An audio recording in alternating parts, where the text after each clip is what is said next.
Hi, and welcome to Singulars and Plurals. So one thing is known as the singular. More than one thing is known as a plural. When you change from singular to plural, you need to know how to change the spelling. So most words add an S at the end. So for example, one cat and three cats. So if there's anything more than one, we will turn it into a plural. If it's just one, then it's called a singular. Words ending with a hissing, buzzing, or shushing sound end in es.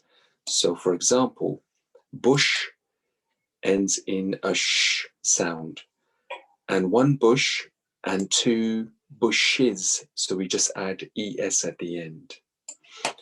Words ending in a consonant, so for example, vowels in an alphabet are A, E, I, O, U.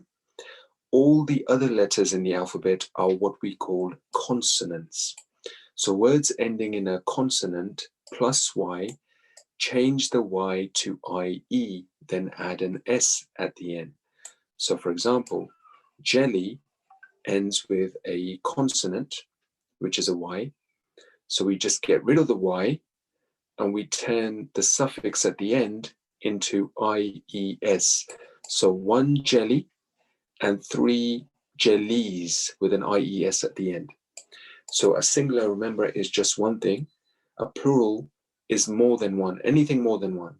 And you'll be adding on either an S at the end, or you'll be adding ES at the end of our examples that we've seen here, or you will just get rid of the Y and add IES at the end. So please do go over these three very important core principles when converting singulars to plurals.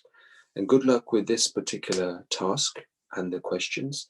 And like normal, we will go through all these questions together one by one in our follow-up class. Thank you.